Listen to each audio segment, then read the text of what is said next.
Pastor Wilbert and to Pastora Hasmin, to Butial family, good afternoon po sa inyong lahat. Kay Pastor Awi po, kay Pastora Cha at sa buong pamilya, magandang hapon po.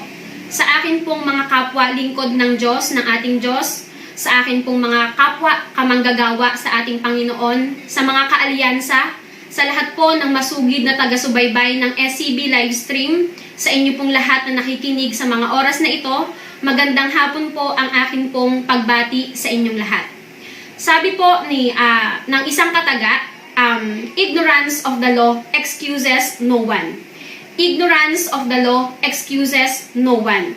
So ito po ay maglalaman, ay may malaking bahagi po sa atin pong pag-uusapan sa hapon pong ito. At ang akin pong i-share po sa inyo ay pinamagatan ko po ng understanding the nature of the words of God. I will repeat, understanding the nature of the words of God.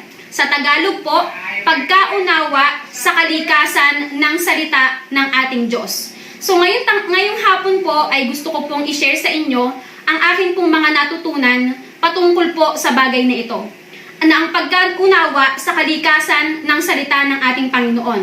Dahil kung hindi po natin mauunawaan ang kalikasan ng salita ni Lord, mami-misunderstood po natin ito, mami-misinterpret not just the words of God, but also the carrier, okay? Or yung tao mismo na nag-share ng salita po ng ating Panginoon. Okay? So tayo po ay magpatuloy na sa ating pag-aaralan. Ang salita po ng ating Panginoon ay maihahalin tulad po natin sa isang manual. So ngayon po, sa bawat kagamitan na ating pong binibili, kayo man po ay may mga hawak na gadget ngayon, nanonood kayo sa inyong mga laptop, sa inyong pong mga computer, sa inyong television. Mga kapatid, sa lahat po ng mga gamit po na ating binibili, lalo na po sa mga gadget and appliances, yan po ay hindi mawawalan ng manual. Okay? At ang manual po ay naglalaman po ng, ang sabi po dito, yan po ay may dalawang hinating salita. First word po is manu, nang ibig sabihin po ay to make. Manu, to make. And yun naman pong isa pa is al. Ano po ang ibig sabihin ng al? Think. So yung manu, to make, and yung al is to think. Ibig sabihin, ito po ay naglalaman ng kaisipan ng lumikha po ng isang kagamitan o ng produkto po na inyo pong tangan-tangan ngayon. At ito rin po ay naglalaman ng mga pangako at batas upang nang sa ganon ay maunawaan po natin ng lubos kung papaano po natin magagamit ng wasto, ng akma, ng tama po ang isang produkto. Dahil doon po nakalagay ang lahat ng mga batas upang ang isang produkto ay magamit po natin ng mas maayos, ng mas maganda. Marapat lamang po na dapat alam natin kung ano yung nilalaman ng manual. Pero isa nga po nakakatuwa, nakatotohanan na nabanggit po sa atin ni Pastor Wilbert, sa bawat mga kagamitan po na ating binili, yan man po ay gadget or appliances, ay nabasa po ba natin yung manual? Ano? So, malamang po, isa rin po kayo sa kagaya ko na hindi po ako nagbabasa ng manual. Hindi ko po nilalahat, but usually po, marami po sa atin ay hindi po nabasa yung manual sa loob po nung produkto sa isang box. Kasi usually nakalagay siya sa box and then naandun po yung manual. Kaya lang, alam nyo po mga kapatid, dahil ang manual ay naglalaman po ng kaisipan nung lumikha sa produktong yon at naglalaman ng mga pangako, kung hindi po natin ito mauunawaan, magkakaroon po tayo dito ng misuse. Na ang magiging resulta po kapag nagkaroon po tayo ng maling paggamit sa isang produkto ay magkakos po ito ng sira o depekto. Okay? At ang magiging resulta pa po nito, hindi po natin mapapakinabangan ito sa matagal na panahon.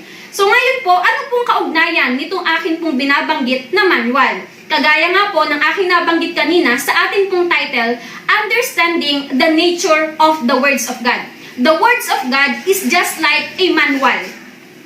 The words of God is just like a manual. Na kapag hindi po natin naunawaan ang nilalaman po ng salita ng ating Panginoon, magkakaroon po tayo ng maling gamit at mamimisinterpret po natin ito.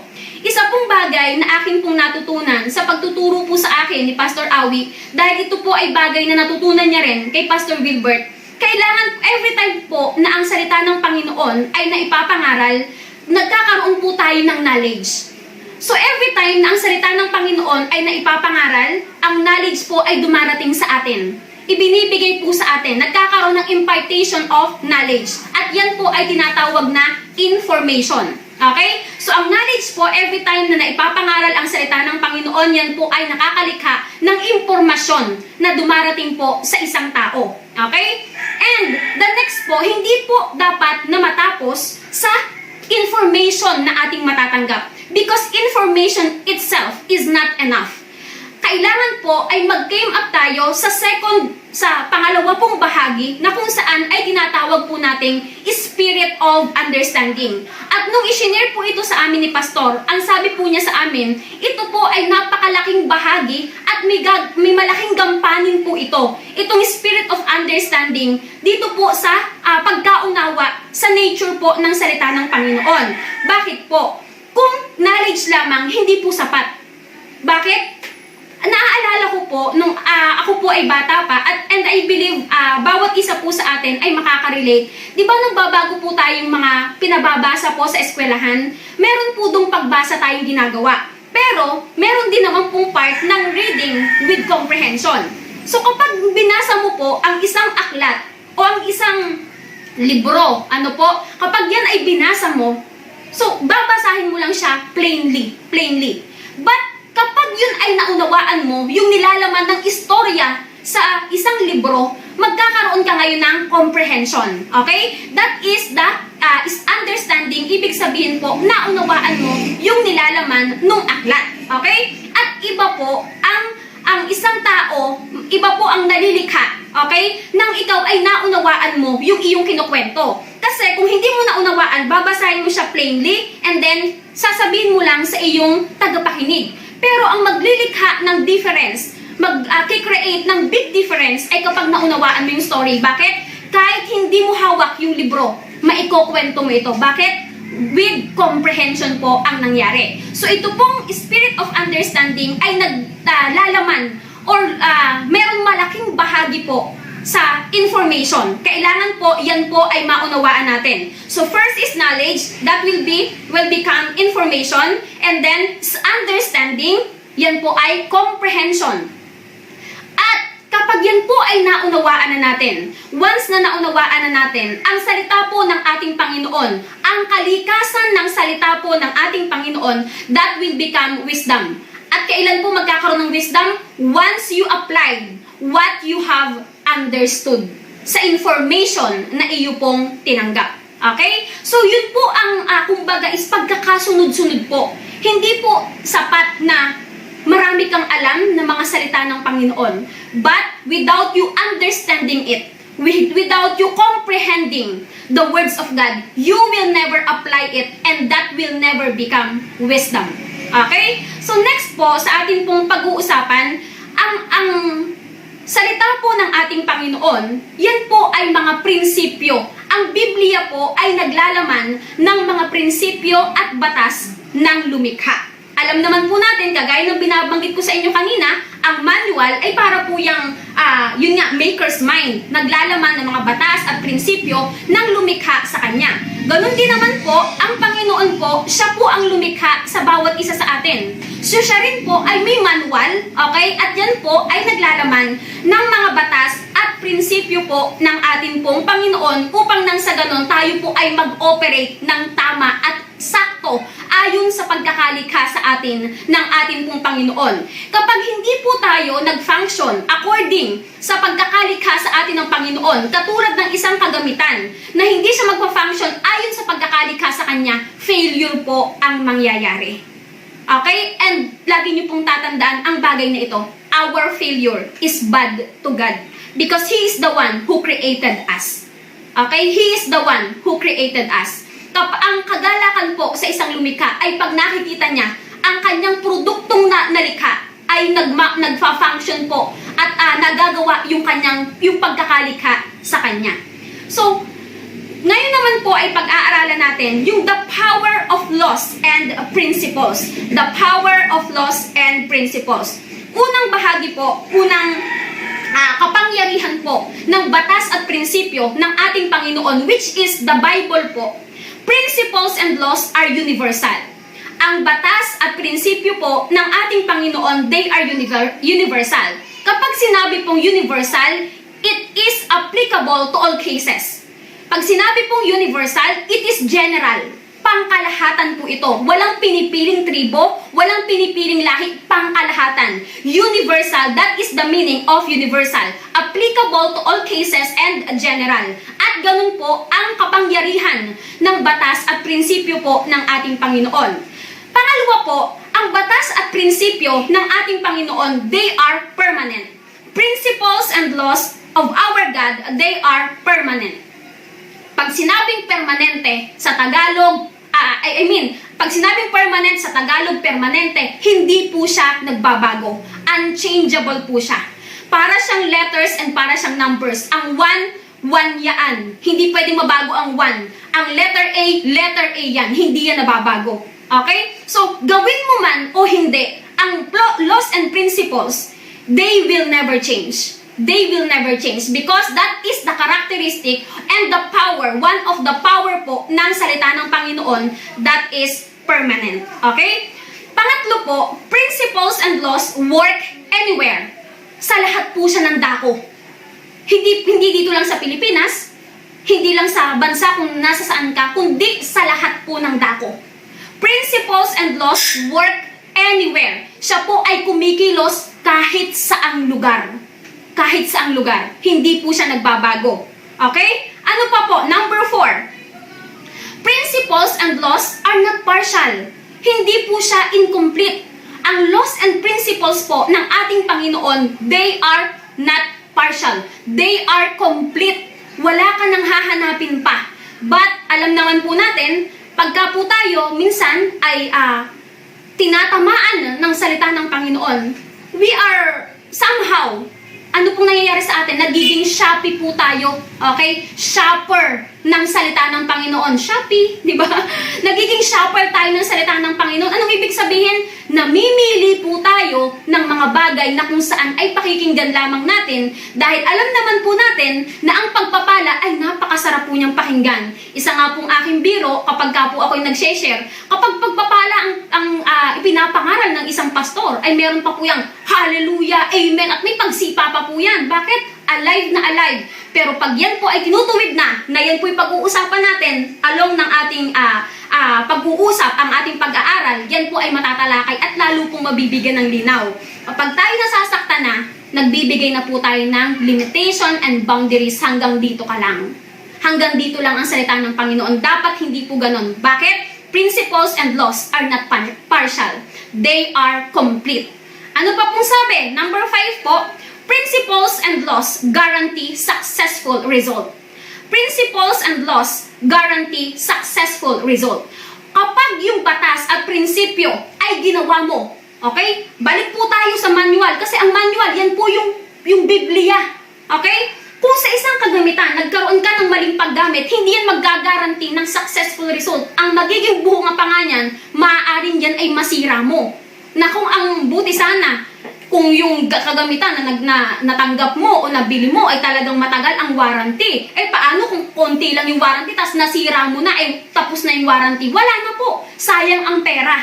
Diba? Sayang ang pera. So ngayon, yung bawat pagsunod po natin sa batas at prinsipyo, it guarantee successful result. Nakasisigurado po, kapag ikaw po ay lumalakad sa prinsipyo at batas ng ating Panginoon, whatever may come along your way of obedience to our God, He guarantee successful result. Yan man po ay maging pangit sa ating pong paningin, yan man po ay maging hindi maganda sa ating pong pakiramdam, ang dulo po niyan, successful result. Because principles and laws guarantee successful result. Number 6, principles and laws can never be broken. Okay? Ang prinsipyo at batas ng ating Panginoon, they can never be broken. Hindi po siya masisira. Again, sundin mo man o hindi, mananatili siya. Hindi siya masisira. Pwedeng ikaw yung masira, pero ang salita ng Panginoon, hindi po siya masisira. Kaya lang naman tayo nasisira. is because hindi po natin nagagampanan at hindi po natin nasusunod yung batas at prinsipyo po ng ating Diyos. Number 7, principles and laws have inherent judgment. Principles and laws have inherent judgment. Sa isang manual, balik po tayo sa manual na kung saan yan nga po ang salita po ng ating Panginoon. Kapag po kayo ay makakakita ng isa pong para siyang booklet, yun nga po yung manual, nandun po yung mga do's. Okay, mga do's na, eto gagawin mo. Pag ginawa natin yun, sumunod tayo sa sinasabi ng mga do's, tiyak ang successful result. But, kapag halimbawa, bigyan ko po kayo ng napakalinaw na kung saan ay illustration, kung ang iyong cellphone ay hindi pwede sa tubig. Okay? Kasi may mga cellphone po ngayon na talagang pwede na sa ilalim ng tubig. Makakapag-picture ka, makakapag-selfie ka, makakapag-video ka. Pero may mga cellphone din naman, karamihan, kasi mahal po yun. Karamihan na mga ginagamit nating cellphone ay hindi pwede sa tubig. Yung nga pong matuluan, di ba? Pandalas po tayo ng punas kasi baka po pasukin yung loob, masisira. Di po ba? So, principles and laws have inherent judgment. So, ano pong ibig sabihin? Kapag yan ay hindi waterproof o hindi yan po pwede sa tubig at yan ay nilagay mo sa tubig, ibig sabihin, ang sabi doon, huwag ilalagay sa tubig. Huwag mababasa ng tubig. Yun yung sinasabi ng principles and laws. Kapag yan ay na-violate mo, principles and laws have inherent judgment. Meron ka agad siyang kalakip na parusa or consequence. So, sa atin din po, kapag hindi natin naunawaan ang batas at prinsipyo ng ating Panginoon, ang mga salita ng ating Diyos, tayo po somehow ay nakakaranas ng mga pagdurusa. Bakit? Every time na tayo nagdudusa, dahil hindi tayo nakasunod, ibig sabihin lang yan, dahil yun sa built-in na judgment. Pag sinabing inherent, that is built-in. Built-in judgment na nakalagay. Ibig sabihin, somehow, meron kang na-violate na salita ng Panginoon kung bakit mo po yan nararanasan. Okay? So, number 8, principles and laws protect the product. Principles and laws protect the product. Every time you follow, you obey, okay, the principles and laws, this will ensure not just successful result, but it will also protect the product. Poprotektahan po nito yung produkto. Kada sumusunod po tayo sa ating Panginoon, dahil nauunawaan natin ang kalikasan ng salita ng Diyos, poprotektahan po natin. Poprotektahan po tayo nito. Ako po ay nalulungkot ng labis kapag nangangaral ang isang pastor ng salita ng Panginoon. Tapos para bagang sa isang born again na nakikinig, para bagang siya ay nalilimitahan, siya ay kumbaga is na re-restrict. This is not for restriction. This is for our protection. Na kahit minsan nasasaktan tayo sa sinasabi po ng salita ng Panginoon, this will serve as our protection. Principles and laws, when you obey that, it will protect the product. It will protect us. Okay? So yun po ay ang mga 8 natin pong pinag-usapan. Ngayon po ay dadako na tayo sa kalikasan ng salita po ng ating Panginoon. Sabi po sa Hebrews 4:12 to 13 na dito po iikot din ang ating pong pag-uusapan sa hapon na ito.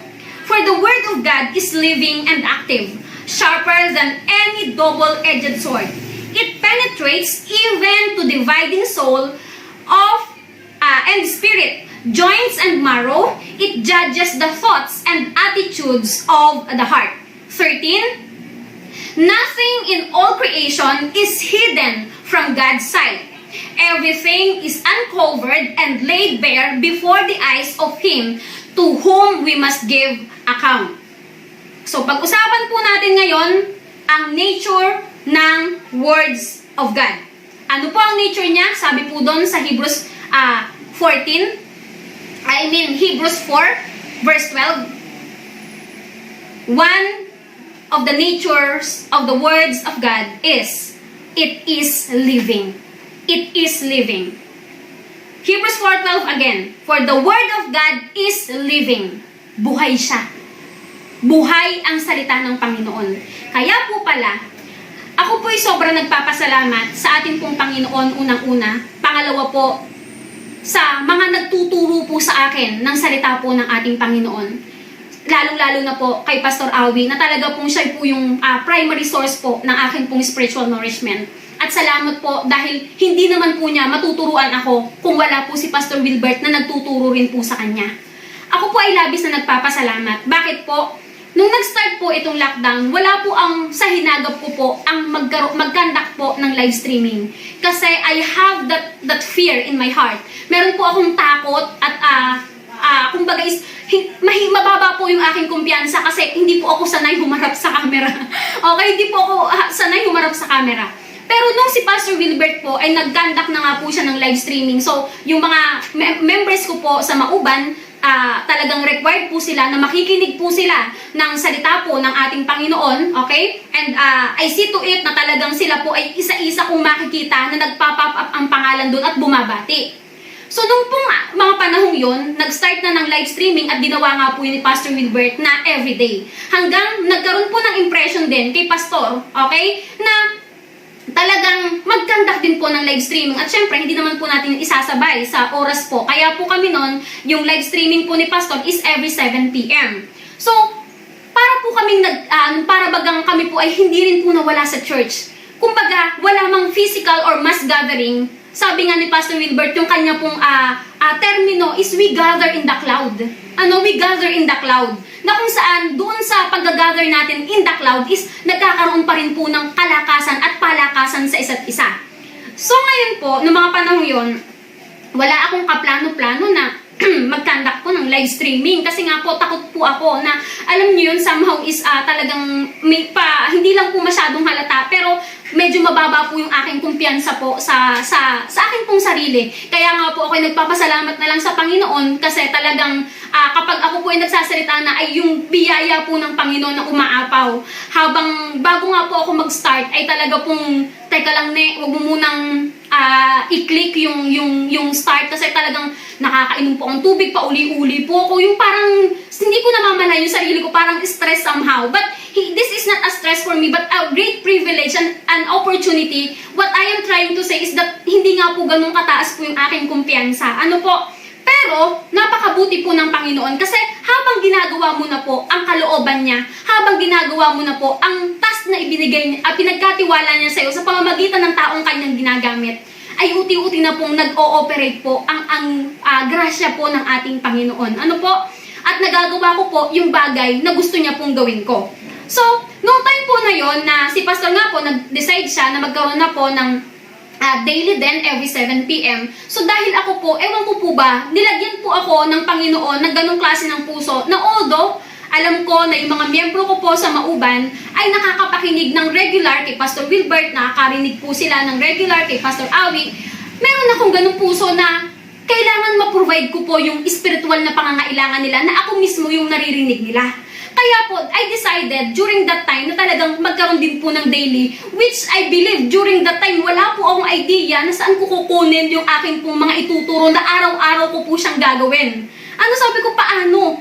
Araw-araw kukuha ako ng verse na akin pong i-share sa kanila. Araw-araw po yun. Hanggang sa yun nga po, sa biyaya ng ating Panginoon, your connection determines your supply. Kung paano pong ang SCB pastors ay talaga pong hindi nawawalan ng i-share at ang atin nga pong kinokontrol ay ang oras kasi talagang sa dami po ng ating natutunan ay talagang lagi pong kulang yung oras. Maraming salamat sa grabing abundance ng salita po ng ating Panginoon because we are being sustained by the now words of God through the set man na kanya pong ginagamit sa kapanahunan. So, nung time po na yon, mga miyembro ko po ang aking tinuturuan. And then, dahil yung mga miyembro ko po ay nag-share din po ng aking po mga live stream, hindi ko po namamalayan na meron na po palang iba't ibang klase ng tao na kung saan ay nakikinig po sa akin. Yung iba po ay mga leader ng ibang churches at yung iba din naman po ay mga unbelievers o wala pong pagkakilala pa sa ating Panginoon.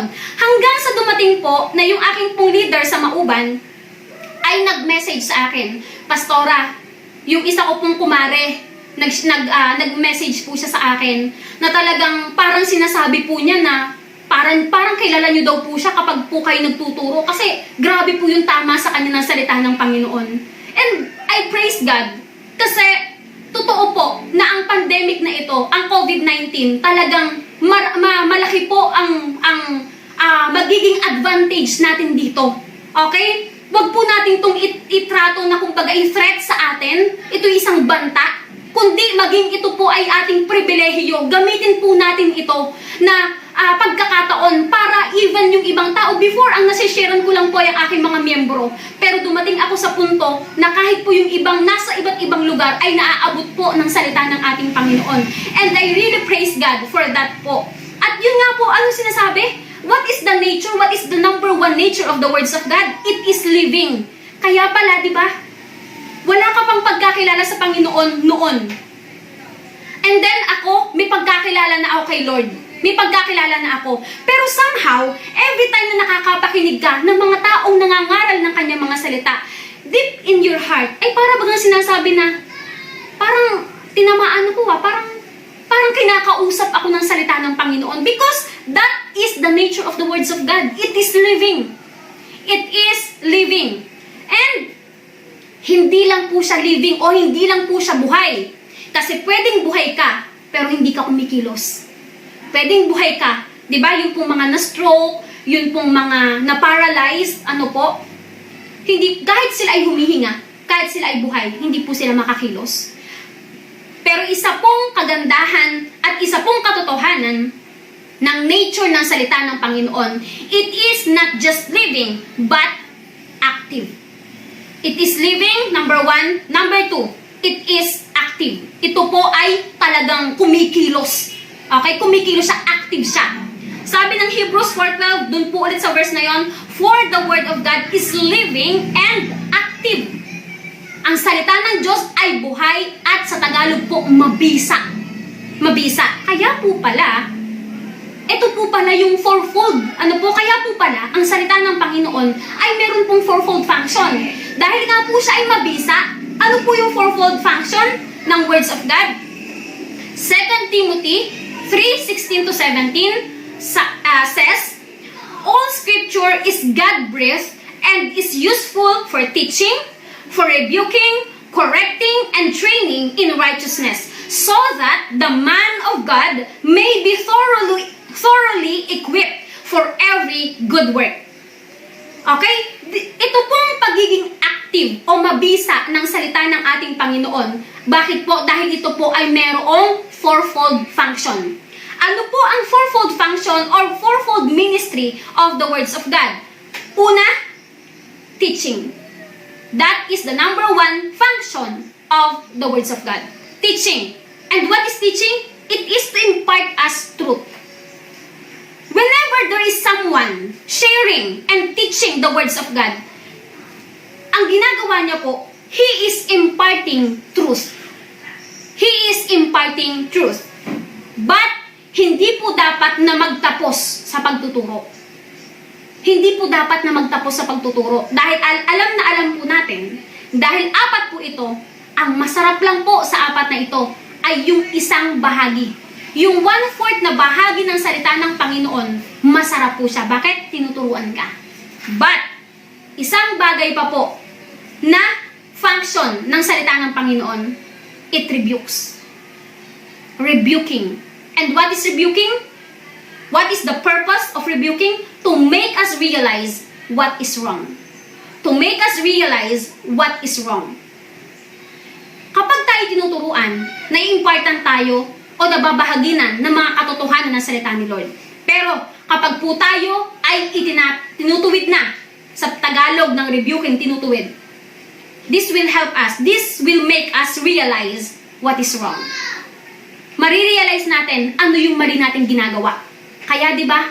Ako nga po ay natuwa kasi natutunan ko rin po 'yon kay Pastor Wilbert po at kay Pastor Awi sa kanila pong pagtuturo sa amin. Ang pastor, hindi po sila nagpapatama. Sila po ay nagtatama. Kaya pag di ka nagpatama, palagi ka pong tatamaan. Lagi ka pong tatamaan. Kaya pala, kapag yung salita ng Panginoon ay nasasaktan na tayo, aba, ay tayo po'y bumabalik sa ating ulirat. At bumabalik tayo sa ating katinuan na aba, may mali akong nagawa. That is the function of the words of God. To make us realize what is wrong. Para nang sa ganon, maituwid po natin. Number 3, sabi po sa Hebrews, okay? Tapos na po tayo sa teaching part, nandun na po tayo sa rebuking. Sabi po ng Hebrews 3:15, while it is said, Today, if you will hear His voice, Do not harden your hearts as in the rebellion. Kapag po tayo ay nakakapakinig ng salita ng Panginoon, sabi ni Lord, today, ngayon na naririnig mo ang salita ng Panginoon, harden not your hearts. Huwag mo pong patigasin ang puso mo. Hindi yan para sa akin, para yan sa kapatid na si ganito. Diba? Nagtuturo pa po tayo. Diba? Ay sabi nga po nung iba po ay talagang wag po tayo magturo. Kasi once na tayo nagturo, ilan po ang nakakabig sa atin? 3 po. Wag po tayo magturo. Iano natin yung sarili natin. Magkaroon tayo ng assessment sa atin pong mga sarili. Ano po? While it is said, today, if you will hear His voice, kapag narinig po natin ang kanyang tinig, okay? Sa pamamagitan ng pangangaral ng salita ng Panginoon, sabi po dito, do not, huwag mong patigasin ang iyong puso as in the rebellion.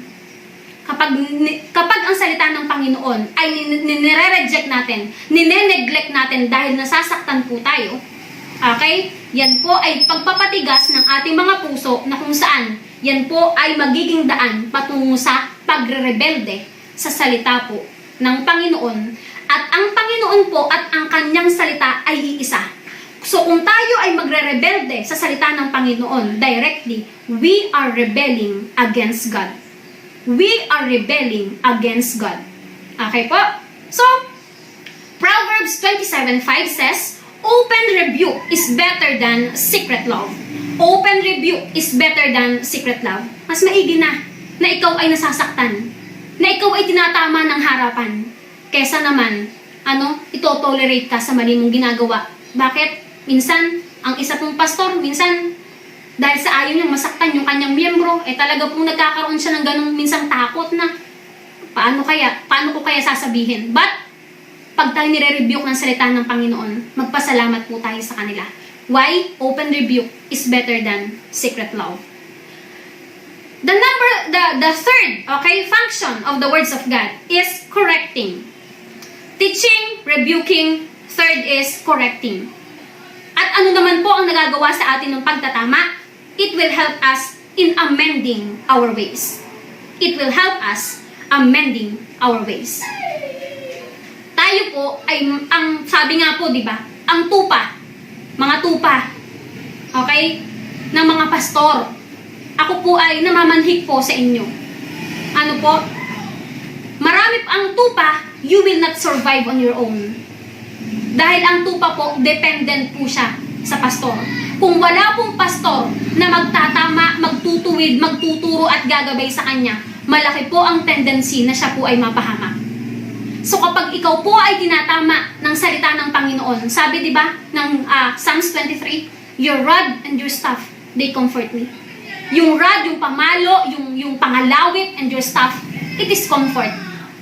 Grabe, papaluin ka na, kakalawitin ka na, it is comfort pa. Yes, that is the comfort na sinasabi ng salita ng Panginoon. Why? Isang bagay na natutunan ko po kay Pastor, toleration is the graveyard of every leader. Okay? Ang toleration po, pagto-tolerate sa ating pong mga tupa, yan po ang graveyard o magiging libingan po ng ating pong liderato. Dahil sa ayaw po natin silang masaktan. Kaya po mga kapatid, encourage your pastor. Pastor, kung ako po'y mali, please itama niyo po ako. Opo, masasaktan po ako, pero i-endure ko po yun basta gusto ko pong matuto. Ayaw ko pong magkamali. Okay? So, correcting to help us in amending our ways. It will change our direction. Halimbawa, tayo ay lumilihis ng landas, okay, kakalawitin ka ng pastor mo. Hindi, mali ang daan mo, dito ka, itatama ka. At ang pagtatama, ang pag-rebuke ay mga bagay na hindi po masarap sa pakiramdam. Pero wag po tayong manangan sa sarap ng pakiramdam. Tapos ang kauuwian pala nito ay kapahamakan. Anong sabi po ng salita ni Lord? Maraming daan na ang akala ng tao ay tama, pero ang dulo po ay kapahamakan. Hindi nabali na po na tayo ay masaktan sa pamamagitan ng pagtuturo ng ating mga pastor kung tayo naman po ay mapapabuti. Okay? Correcting to help us in amending our ways. Third po is training to prepare and equip us for every good work. Mahirap na naman to. Bakit? Abay, ite-train ka na po eh. Hindi po mabilis na ikaw ay ite-train. Yung pagtutuwid nga, masakit. Yung pong pagkukorek, masakit din. Lalo na po ang pagtitrain, masakit. But, in order for the words of God to function completely, kailangan po natin to pare-parehas na daanan. Training is to prepare and equip us for every good work. Ang pagsasanay po, ito po yung maghahanda at magsasangkap sa atin para gawin yung mabubuting bagay na makapagbibigay ng kaluguran po sa ating Diyos. So sabi pa po dito, John 8:32, then you will know the truth, and the truth will set you free. Palagi po itong binabanggit sa amin ni Pastor. Every time na magkakaroon po siya ng pagtuturo, every 7 p.m., sabi niya, then you will know the truth, and the truth will set you free. Malalaman mo ang katotohanan. Sabi ng mundo, di ba? The truth hurts. Totoo po. The truth hurts. But bear the pain that will cause yung pagsasabi ng katotohanan kung dyan ka naman po matututo. Then you will know the truth, and the truth will set you free. Kaya po pala maraming mga bagay na kung saan ay umaalipin po sa atin. Bakit? Hindi po natin naiintindihan ang katotohanan. Na ang katotohanan, kahit yan ay masakit, yan po ang magpapalaya sa atin. Sabi pa po ng Hebrews 5:8, di ba mabilis pong sumunod pag masarap yung pinapagawa sa'yo? Sa mga magulang, di ba? Anak, bili kang pizza. Ay naku, pandalas po yan ang bili. Di ba? Anak, may bili ka sa labas ng makukukot, makakain, merienda. Ay, mabilis pong utusan yan. Bakit? Ay, masarap po eh. Masarap yung ipapagawa mo sa kanya, kakainin niya yun eh. Pero sabi mo, anak, magugas ng pinggan ako. Diyan niyo po makikita. Busangot na po ang ano po niyan, ang muka. Pero, ito po yung isang napakababaw na example. Pero, mga kapatid, ang gusto ko pong bigyan ng emphasis dito, pagka masarap sa pakiramdam natin, yung salita ng Panginoon, gustong-gusto natin. Pero kapag tayo po'y nasasaktan na at humihingi na ng sakripisyo ang salita ng Panginoon, nagre-require na siya ng sacrifice, nangangayaw na po tayo. But, Hebrews 5:8, the perfect example of obedience na ipinakita po sa atin ni Jesus. Though He was a son, yet He learned obedience by the things which He suffered. Natutunan niya pong sumunod sa mga bagay po na kanya pong tiniis. Kaya, mga kapatid, kahit may pagkakataon na talagang masakit, kahit may pagkakataon na talagang masakit, na may sakripisyo tayo, may pagdurusa po tayong dadaanan sa ating pagsunod. Sabi naman ni Lord, di ba, hindi pa nga kayo dumadaan sa pagdanak ng dugo, sa nyo sa kasalanan. Pero anong sabi ng salita ng Panginoon? Di po ba anong sabi ng salita ni Lord? Jesus, although He is a son, He learned obedience by the things He suffered. John 14, verse 15, if you love me, you will keep my commandments. Marami sa atin, we say we love God. How will you demonstrate your love to God? Paano natin may de-demonstrate ang ating pag-ibig o pagmamahal sa ating Panginoon? By what? Sabi dito, John 14:15, if you love me, kung ako'y mahal mo, sabi ng Panginoon, you will keep my commandments. Sa Tagalog po, susundin mo ang aking mga ipinag-uutos. 1 John 5, verse 3, for this is the love of God, that we keep His commandments, and His commandments are not burdensome. Okay? We say we love God, then we must obey God.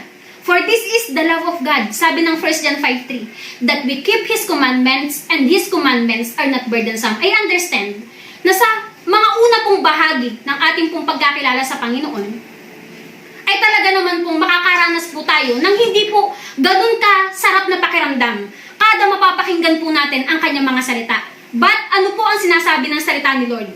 Kung talagang mahal natin siya, we will keep His commandments at ang kanya pong mga salita ay hindi po mahirap sundin. Hindi po siya burdensome. Hindi po siya burdensome. Sa unang bahagi, o maaaring mahihirapan tayo, but habang tumatagal, magiging lifestyle na po natin yan, na kahit walang magsabi sa atin, na kahit walang magturo sa atin, ayan po ay ating i-observe. In public man yan, or in private. Okay? 1 Peter 2:8, and the stone of stumbling block, okay, and the stone of stumbling, a rock of offense, even to them which stumble at the word, being disobedient, whereunto also they were appointed. Ano daw po si Jesus? A stone of stumbling, a rock of offense, even to them which stumble at the word. Si Jesus po, di ba? Sabi natin, God is love. That's true. God is faithful. That is true. Our God is, kumbaga is generous God. That is true. Forgiving God, yes, that is true. But to those who are disobedient, si Jesus ay batong katitisuran daw po. Kanino? Sa mga hindi sumusunod po sa kanyang mga salita. Ano pa? A rock of offense. Kaya pala, pag ipinapangaral ang salita ni Lord, dahil nga si Lord at ang kanyang mga salita ay iisa, na-offend tayo, nasasaktan tayo. Okay?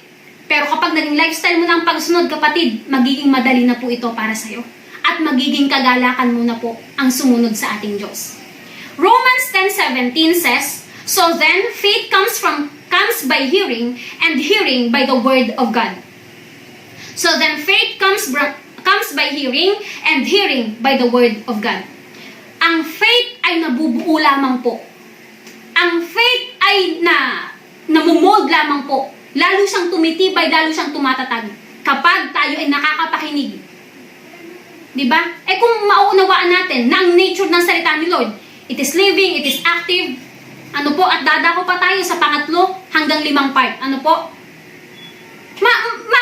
Ano po tayo? Magpasalamat po tayo every time na tayo po nakakapakinig ng salita ni Lord. So then, faith comes by hearing, and hearing by the word of God. So makinig. Maging ugali po natin ang pakikinig ng salita ni Lord. Na kahit na hindi masarap sa pakiramdam, choose to listen. Choose to listen. Listen, hear the words of God. The words of God is not just to entertain us, but to transform us. The words of God, okay? Si Lord at ang kanyang mga salita ay iisa. He is here not just to entertain us, but to transform us. Ang salita ng Panginoon hindi lang para tayo i-entertain, kundi para tayo ay baguhin. Ano pa? He is not here, si Lord. Kasi sabi, every time na may mag-gather, 2 or 3 gathered in His name, He is in our midst. So He is here. He is here not just to challenge us, but to change us and to make us more like Himself again. He is not here just to challenge us, but to change us and to make us more like Himself again. He needed ears, mga kapatid. He needed ears to hear, to listen, and the heart to believe, and the will to execute. God needed our ears para mapakinggan ang kanyang mga salita. At ng puso na kung saan ay maniniwala. At pag sinabi pong maniniwala, ayun po ay ang believe na madalas na nababanggit sa Biblia. It is not just plain believing, but obeying. If you really believe, you obey. If you really believe, you obey. And the will to execute. At alam naman po natin na tutulungan tayo ng Panginoon. Alam niya may struggle. Hindi naman po mabilis sumunod. Mahirap po talaga. Pero habang nauunawaan mo ang salita ng Panginoon, again, it will be our lifestyle. Not just to listen, but to practice what we have listened. Hindi lang para makinig, kundi uti-uti, i-practice po natin. I-practice natin. Kaya maraming mga tao ang nahihirapan po na makasunod na sa Panginoon. Bakit po? Gawa ng natatabunan na sila ng natatabunan. Kasi every time na mapapangaral ang salita ni Lord, hindi nila susundin. And then, mga ngaral ulit padagdag ng padagdag yung mga hindi nila na ilalapat hanggang sila'y matabunan na nito. Pero kung bawat pakikinig ng salita ng Panginoon, ito po ay ating ilalapat sa ating pong mga buhay, ay kapatid, congratulations sa iyo. Bakit? Kada pakinig mo, nilalapat mo sa buhay mo, lalo kang nagiging kamukha ng ating Panginoon. From glory to glory. We will change from glory to glory. The third nature of the words of God, sabi po dito, it is sharp. Hebrews 4:12 says, for the word of God is living and active. Ano pa daw? Sharper than any two-edged sword. Matalas. Kaya po pala masakit. Diba? Magkabilay talim po ba naman eh? Masakit po siya. At alam natin, pag ang isang sword o espada ay matalas, nakakasugat po yan. Masakit po yan. Bakit? Anong sabi ng point number 4 natin? It is piercing. It is piercing.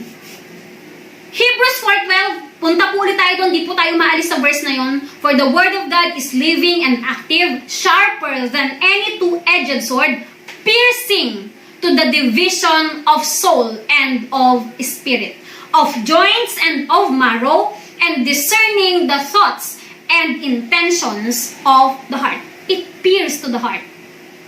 Pero alam nyo kapatid, meron po akong isa na account sa Biblia na akin pong nabasa. Ito po ay matatagpuan sa Acts 2:37. Ano pong sabi ng Acts 2:37? Nung si Pedro po ay nangangaral ng salita ng Panginoon, sinasabihan niyo yung mga tao, kayo ang nagpako sa Panginoong Hesus, kayo ang dahilan kung ba't siya napako. Habang nangangaral si Pedro ng salita ng Panginoon dun sa mga tao, we must possess this kind of heart. Na ano sabi doon? Peter's words pierced their hearts. It pierced their hearts. And they said to him, itong maganda nilang ginawa. And they said to him and to the other apostles, brothers, what should we do?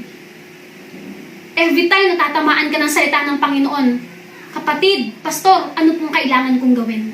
Hindi yung pinatamaan ako ni pastor. Di na ako a-attend. Buti na nga lang, wala nga pong church life ngayon. Di na ako attend. Okay na, hindi ako magtatize. Hindi ako mag-o-offer.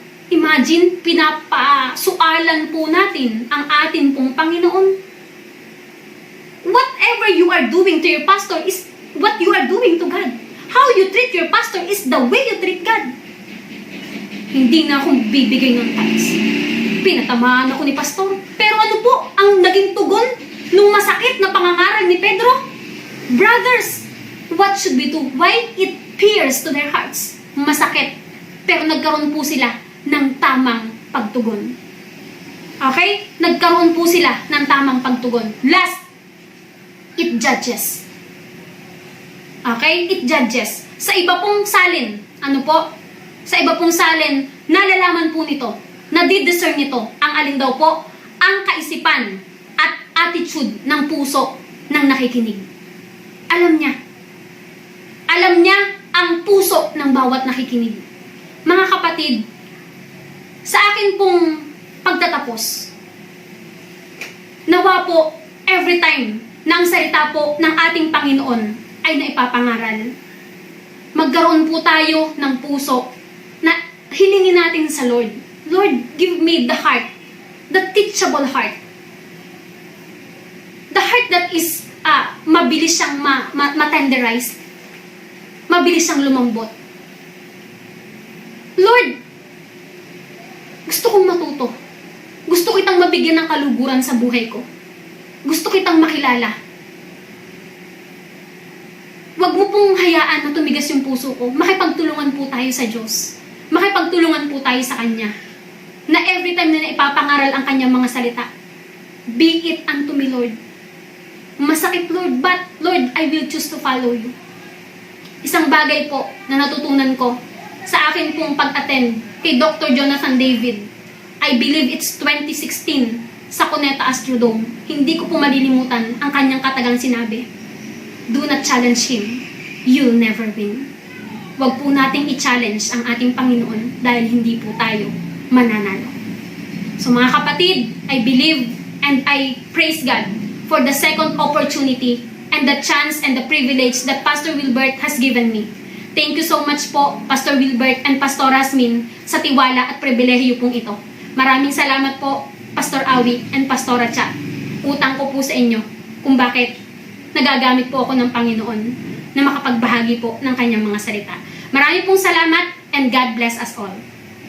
Were you blessed with the message today?